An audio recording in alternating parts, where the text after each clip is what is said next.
Hey everyone, welcome back to the channel. Today we'll be talking about transparency and accountability. Yes, the importance. I think we will keep hopping on this for as long as we keep doing these videos. When we come to the marriage relationship, communication is so important. And by communicating, it's communicating information of substance. So knowing my situation and where I'm at and what I'm thinking, what I'm doing and what I'm planning to do is crucial to this relationship in terms of we're moving together because we are one. We cannot be one if I am moving in that direction and you have no idea and you are moving in your own direction and I have no idea. We would really be a tug of war when it should really be moving in the same direction. Yes, so I got someone who responded to one of the videos that we did who said they wanted us to get deeper or explain more. There's the get deeper, like tell us more on transparency, because they shared that they're afraid to even ask their spouse how much he earns.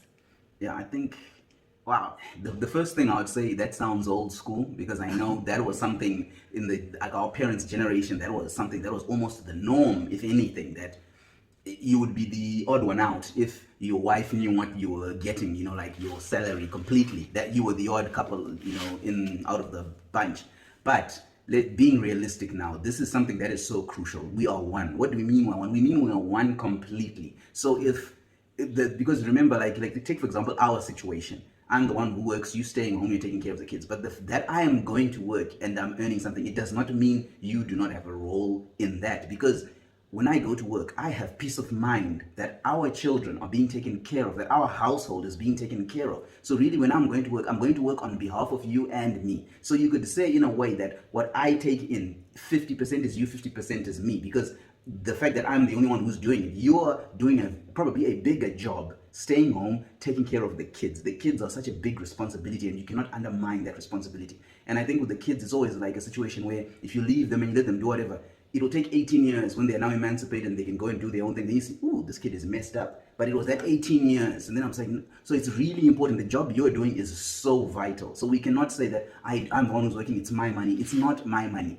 It's our money. They are our children. It's our family. So it's that unit mentality. So you need to know so that if we can, and we can plan. You can then say, okay, we earn X. Yeah. What if we take this portion and we do that? Then I'll be like, no. We need to do this because of X, Y, Z. But we are speaking in the same language and on the same level because you might, if you don't know, you can't contribute to the conversation of finances. Yeah, I was actually going to say in any scenario, whether it's one person working, whether it's two people working, it's important to be transparent, because how do you plan when you do not know how each of you are earning, what debts you have, and you then get into a situation where one person, I guess the tug of war that you mentioned, to be saying one is going into this direction, the other is going into this direction.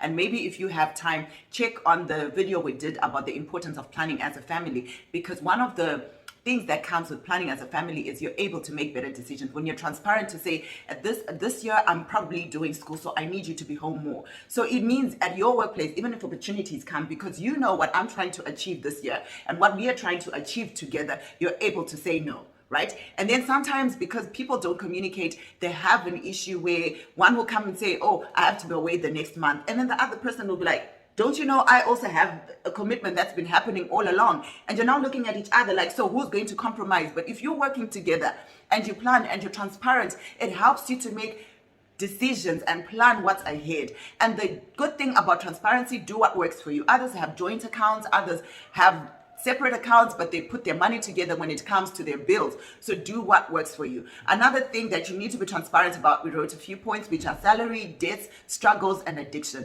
Remember, you're two imperfect people. Sometimes one can be addicted to even shopping. One can be addicted to little things, porn, different things. But when you then work together to say, you know what, this is what I'm struggling with, it helps your relationship to grow.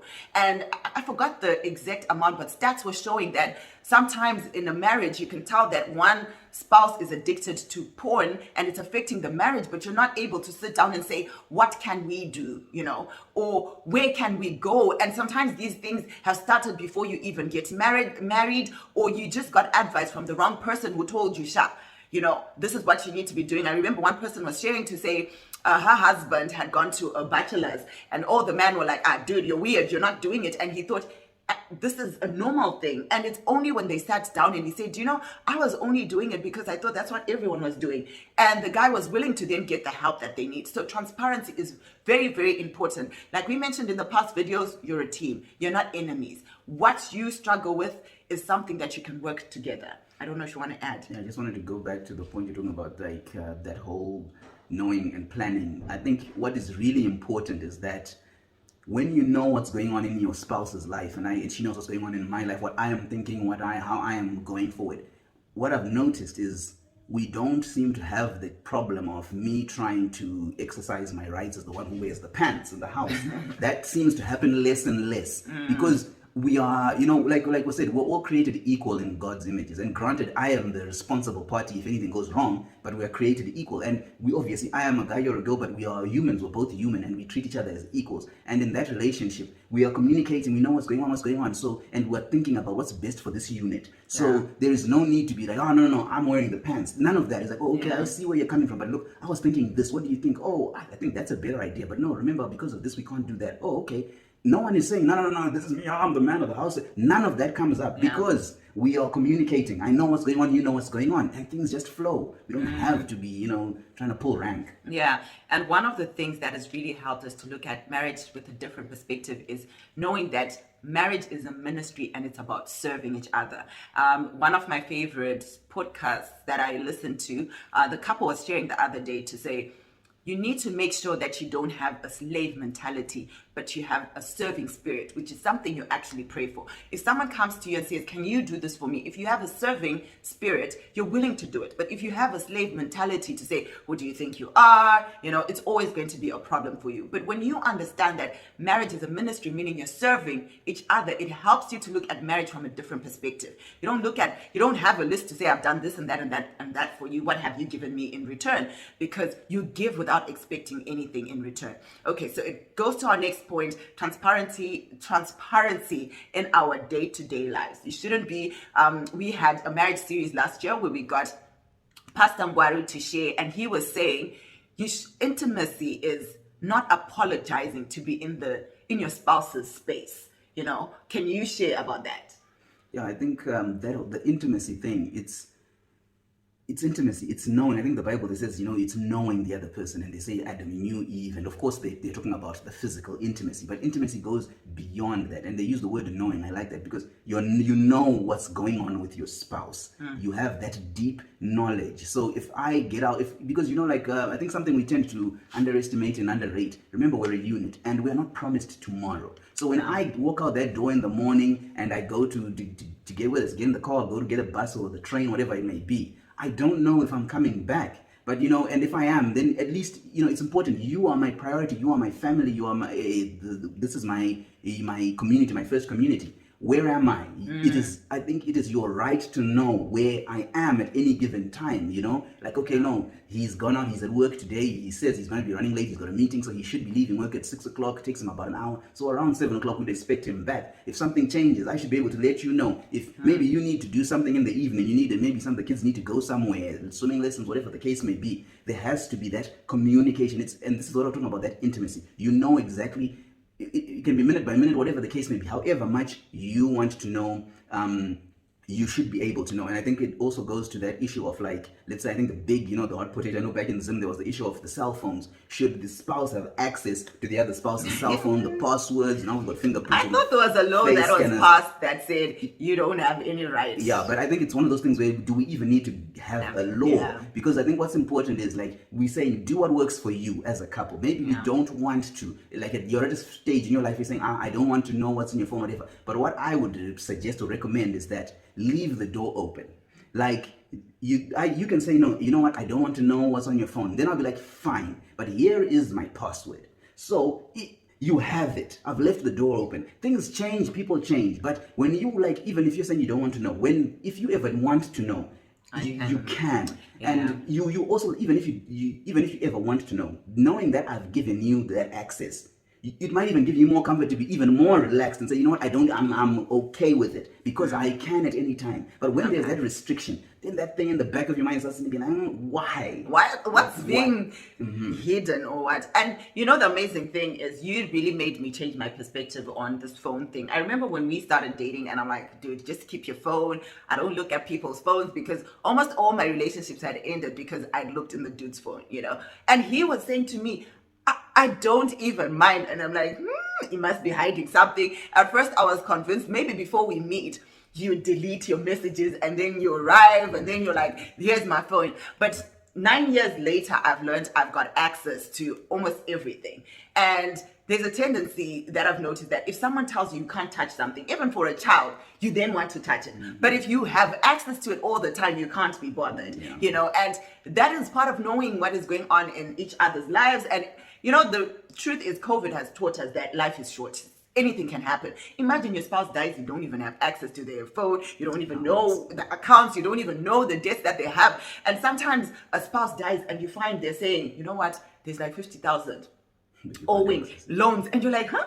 He took a loan or she took a loan and you don't know, you can't even access, you don't even know where the money went. So we are doing this marriage series to try and share tips on what could improve marriages. And don't be afraid to do something that is not normal. Like weird couples are the happy couples. They are deciding this does not work for us. We are living as roommates. We want to put a stop to it. We want to end the cycle. This might have worked for our parents or our friends. But what works for us is sitting down and having that conversation and making sure you're transparent enough to be able to say, this is not working, let's change things. Then to end, we're going to talk about something that we learned last year that really made a difference just from hanging around people who helped us. And it's the importance of having a will and life insurance. Yeah, I think it's so crucial that, like I just said earlier, we are not promised tomorrow, but we do have responsibilities. We have a family. You take on a husband or a wife, that is a responsibility. That's a family. Then you've got children. That is adding to that family. And anything can happen to me or to you, but life goes on. So what happens post you? Now, we don't want to think about dying. We don't want to think about not being around, but this is life and it's reality. People are dying every day. And in our culture, maybe mention that to say in our culture, if you go to your parents, you have a will or a life insurance, though, they automatically would say, you want to kill me. I watched something that was saying, may you remove the spirit of death in my home. But the reality is it is happening. And you don't want to be caught unaware. I know for us now that we have kids, we always think, what are we leaving for them? What can they use? Is the guardian that we're leaving for them okay with taking them? And actually asking ourselves, are our values aligned with the person that we want to take care of our children? Sorry, I cut you. You can continue. And I don't know where I was.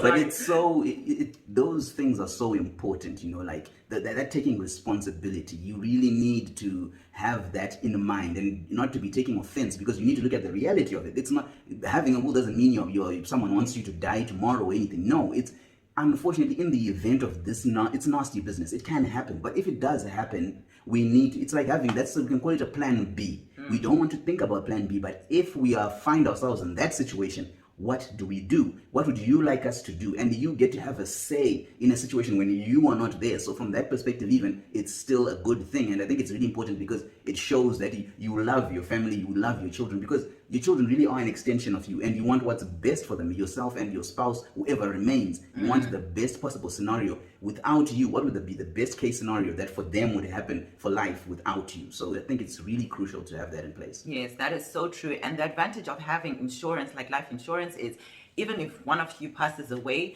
you can put an amount that allows your spouse to then remain and not be, stressed or overwhelmed by bills. Like maybe if you have a mortgage, you have your children that want to go to university, you can calculate your expenses and be able to include that when you are setting up your insurance. There are different options. You can be covered even for disability, chronic illness. Did I forget anything? Salary, so it's important to do your research and learn these things, but we just thought we would share the importance of transparency in marriage. Let's break the cycle of not having conversations, not having friendship in a marriage, and being open to saying, Sha, you're stuck in this department when it comes to finances. Let me take over. Let's try out things and be honest with each other, because that's the only way that we grow. I don't know if you have anything to say before we end. I think we're done. Yeah, we're good. Good. So thank you so much, guys. Do continue to watch our videos, and I hope you are learning. Send in the questions, send in anything that you think we can help you with. And at the end of the day, we are no experts, but we are sharing our journey, hoping that people won't make the same mistakes that we made. And yeah, which is an advantage, because this is what we had hoped to have when we started, but unfortunately we didn't have it. So thank you. Don't forget to like, share, and Subscribe. subscribe. Thank you. Bye.